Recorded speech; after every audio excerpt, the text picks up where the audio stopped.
তোকে স্মরণ করায় দিতে চাই, বিবেকের পর্দাকে খুলতে চাই।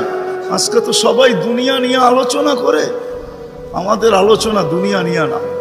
পুত্রকে দুনিয়া লিয়া লিহা, দুনিয়া দুনিয়াওয়ালাদের উপরে ছেড়া দাও। আমাদের আলোচনা হলো আখেরাত নিয়া, জীবন নিয়া। তো আমি নিয়ে যাইতেছি আপনাদেরকে। নিশ্চয় অস্তিত্ব দিছেন, ডেকোরেশন আল্লাহ করছেন। ও যুবক, তোকে যৌবন দিয়ে কে সাজাইছে? অল্প কয়েকটা জিনিস চিন্তা করলেই তো বোঝা যায়। আল্লাহ বলছে আমা কুনতা সাগী, আমি নিয়ে যাইতেছি। বিমুখ যখন হয়, আল্লাহকে যখন ভুলে, সবকিছু পাওয়ার পরেই মানুষ আল্লাহকে ভুলে। আল্লাহ কাছের থেকে আয়সা বলে আমা কুনতা মা আম্মাহিনা, তুই কি নিকৃষ্ট পানির ফোঁটা ছিলি না? ফামান জাআলাকা দামা, তোকে রক্তে কে রূপান্তরিত করলো?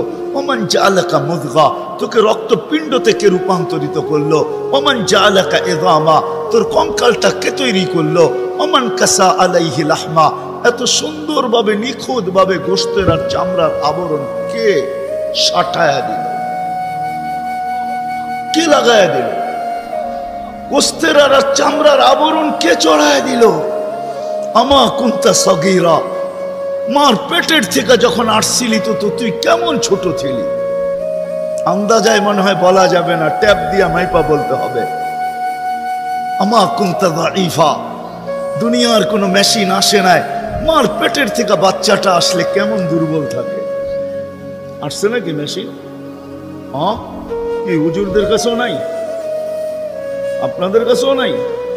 নাই? দুনিয়ার কোনো টেকনোলজি আলাদের কাছে নাই। আমা কুনতা জাহিলা ফামান আল্লামাক, তুই কি অজ্ঞ ছিলি না?